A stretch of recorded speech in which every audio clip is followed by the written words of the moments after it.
Let's go, guys. Hell in a Cell coming up here. Nice.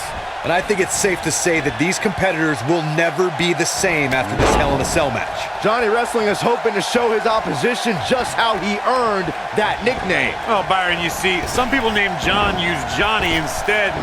Oh, you meant the wrestling part. Oh. Vicious strike. Nailed it.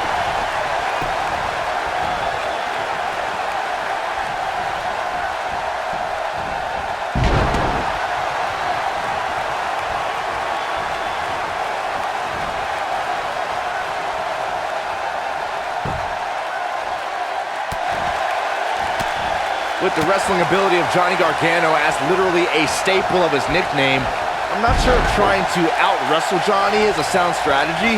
The best option would be to find counters for his aggressive slingshot offense.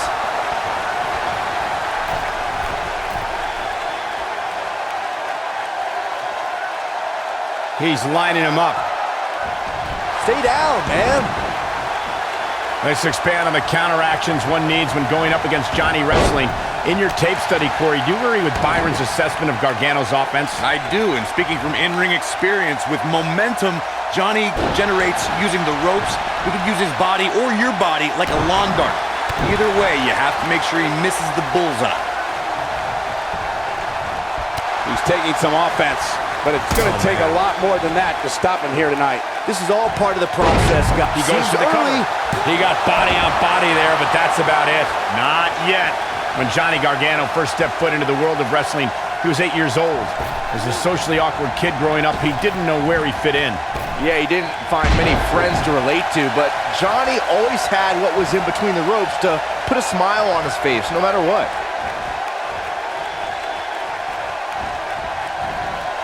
Lightning fast reflexes. As we bring up Johnny Gargano's childhood between the ropes, it reminds me of the moniker of Johnny Wrestling he has carried for a long time. Corey, what does that name mean to Gargano? Well, Johnny Wrestling isn't just a cool nickname or a fun thing for the crowd to chant. For Johnny, it's a state of mind. He's looking at it. Boom! Incredible!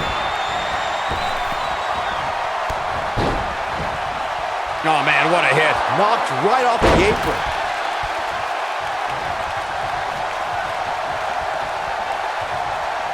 Here he goes. To dispute what Corey expressed about how Johnny Gargano should know when to quit, I don't believe that thought process has ever entered his mind. Boom! Just when you thought he had nothing left.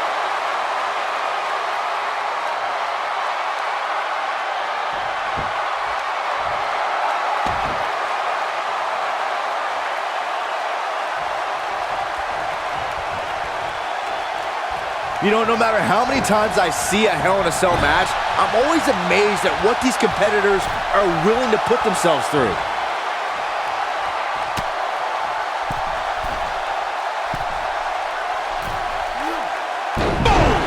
Boom!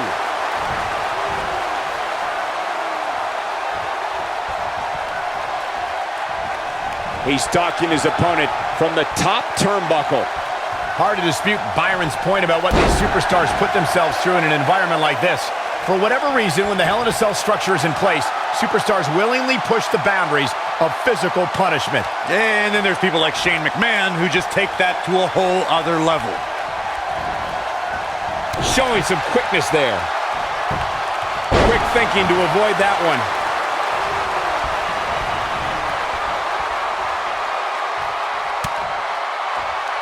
Corey told me earlier today that something doesn't seem right with Johnny Gargano, that there's weakness that his opponent can exploit. It's not a wrestling weakness I see, but a mental one. I see somebody who allows his past to cast a big shadow over any chance of a bright future. If you distract Johnny with past failures, you may give him a new one.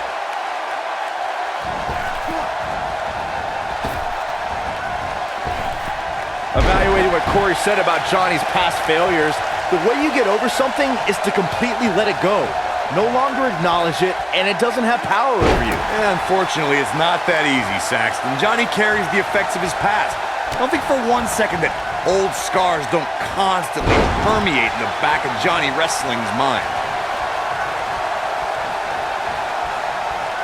He looks for it once again.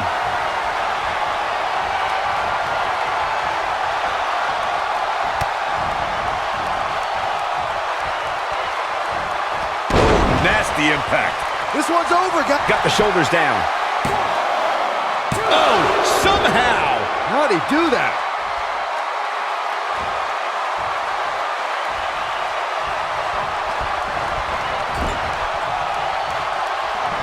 There can only be one top dog here in the WWE, and a win here will go a long way in solidifying one of these guys' claims of being the best in the business. And it's reversed. Hooked up. Oh, man, what a driver. This might be it. Oh, my. He's starting to feel it here. Looks like he may have let his guard down there for a moment, and it cost him. Hey, His opponent has a pulse. Who knew? For a while there, I thought he was in there with a tackling dummy. planting him face first. Reverse choke slam. Oh, boy, he is... He's got him covered. He's got to be running on empty at this point. Wow.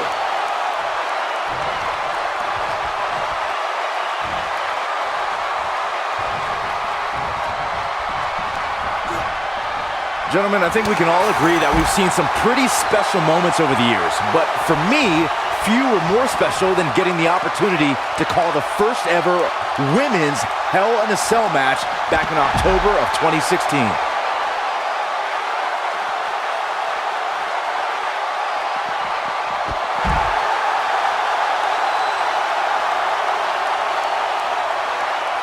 Recalling that first ever women's Hell in a Cell match, I gotta say, the ovation Sasha Banks received that night was among the loudest I've ever heard, but I didn't remember you actually calling the match. Yeah, that's what happens when you compete in your hometown, Cole, but ovations can only get you so far. And in the end, it was Charlotte walking away with the win. We've seen this before. Beautiful technique.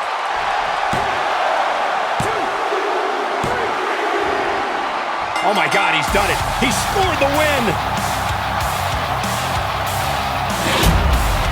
And here's another peek at the moves he saw in that match. He ain't playing here. He's getting after it here.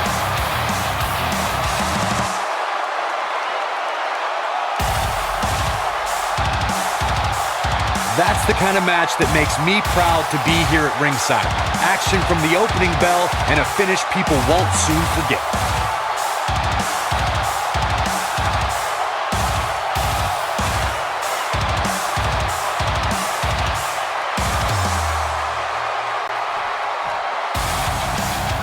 Here is your winner, Adam Ace.